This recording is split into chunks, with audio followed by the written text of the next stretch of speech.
बिस्मिल्लाहिर्रहमानिर्रहीम। अस्सलाम वालेकुम व्यूअर्स, कैसे हैं आप? आज मैं आपके लिए एक रेसिपी लेके आई हूँ बिरयानी की। ये देखिए, ये बिरयानी बनाने लगे हैं हम। बिरयानी के लिए हमें चाहिए 1 किलो गोश्त और चावल है। वो देखिए, ये गोश्त आपने जब 1 किलो लेना है, इसको अच्छी तरह साफ करके ऐसे आपने इसको छोटे छोटे कट लगा लेने हैं। गोश्त जब भी आप किसी चीज़ में डालें, इसको ऐसे ऐसे कट लगा लिया करें। कट लगा लिया करें। ये देखिए, कट लगाने से ये होता है कि आपका जो चिकन है उसमें मसाला और ऑयल जब आप उसको फ्राई करने लगते हैं अच्छी तरह से जज़ब हो जाता है। आपने इसको पहले क्या करना है, एक बाउल लेना है। बाउल में इसको डाल लेना है। इसमें आधा चम्मच आपने नमक का डाला, आधा चम्मच डाला। आप अपने जायके के हिसाब से हस्बे जायका भी इसमें डाल सकते हैं, लेकिन ये है कि इसमें आप थोड़ा कम ही डालें। जब आप चावल बनाने लगेंगे तो उसके मसाले में थोड़ा और डाल लें चावलों के हिसाब से। हल्दी आधा चम्मच, आधा चम्मच। ये कुटी हुई लाल मिर्च। ये है एक दो चुटकी सौंफ, आधा चम्मच गरम मसाला, 2 चम्मच नींबू का रस, 2 चम्मच सोया सॉस, 2 चम्मच चिली सॉस, 1 कप इसमें दही मिलाना। अब आपने इसको अच्छी तरह से मिक्स कर लेना।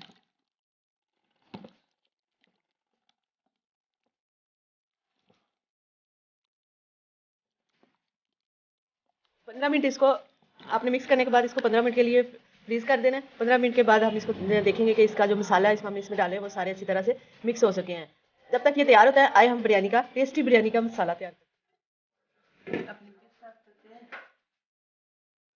बिरयानी साइज का आपने इसमें प्याज डालना है। प्याज डालने के बाद आपने 1 कप ऑयल डाल देना है।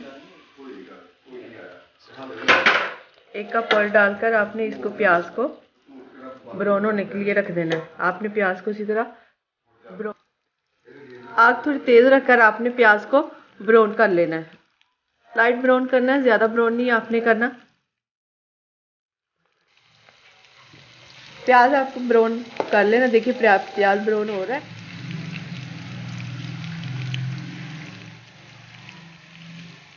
आपने 2 चम्मच इसमें अदरक लहसुन का पेस्ट डाल देना। अब आपने ये डालकर इसको थोड़ा सा ब्राउन करना है।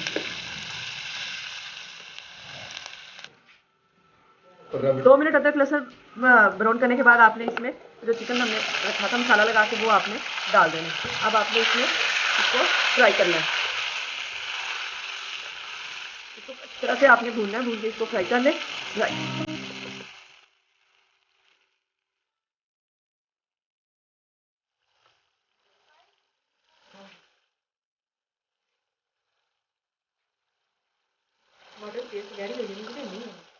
बार बार आपने इसको हिलाना है 2-2 मिनट बाद, ताकि वो नीचे से लगे ना कि वो सारी अच्छी तरह इसमें घी जज़ब हो जाए और गोश्त अच्छी तरह से गल जाए।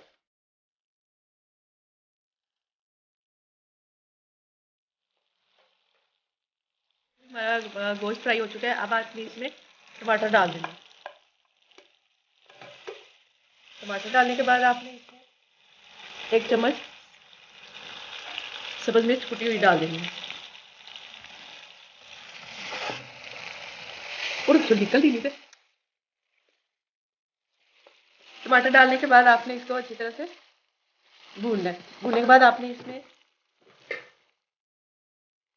1 चम्मच साबुत धनिया इसको आपने डाल देना है। थोड़ा पानी डाल टमाटर डाल दें। टमाटर डालने के बाद साबुत धनिया डाला। साबुत धनिया के डालने के बाद आपने इसमें आधा गिलास पानी डाल देना। बंद कर दीजिएगा।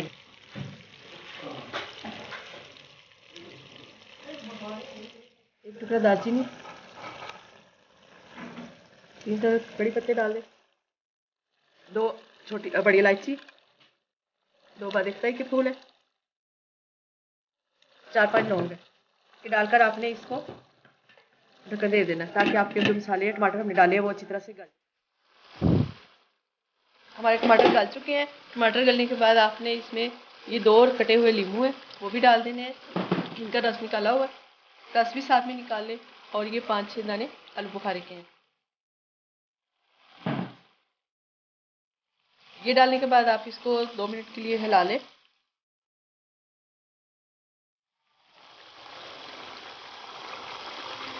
हिलाने के बाद आप इसमें थोड़ा सा पानी और डाल दें। चावलों के हिसाब से आप इसमें पानी डाल दें। 3 गिलास आपके पानी तकरीबन डलेंगे। बाद में आपने इसमें क्या करना है, चावल पानी में नमक भी और डाल देना है आपने। पानी के जायके के हिसाब से आपने नमक डालना है।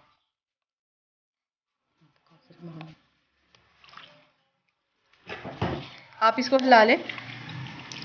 नमक हिलाने के बाद आप इसको, अगर आप पानी में आपको नमक थोड़ा तेज़ लगे तो आपके चावलों में नमक पूरा होगा। अगर पानी में नमक कम होगा, आपको महसूस हो तो पानी चावलों में भी आपका नमक कम होगा। पानी में थोड़ा सा तेज़ होगा। हमारा पानी में पूरा हो गया। अब आपने इसको पानी के बॉयल आने तक ढक्कन दे दें। पानी हमारा उबलने लगा। पानी उबलने लगे तो आप इसमें चावल डाल दें।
और खा के बताएं हमें कि आपको कैसी लगी है। आप इसको बना के आपने हमें ज़रूर कमेंट में बताना है। अगर आपको हमारी ये रेसिपी अच्छी लगी है तो आप हमारे चैनल को ज़रूर सब्सक्राइब करें, लाइक करें। ये आप लोगों की दुआओं की वजह से ही हम लोग आगे बढ़ते हैं। Please, thank for watching.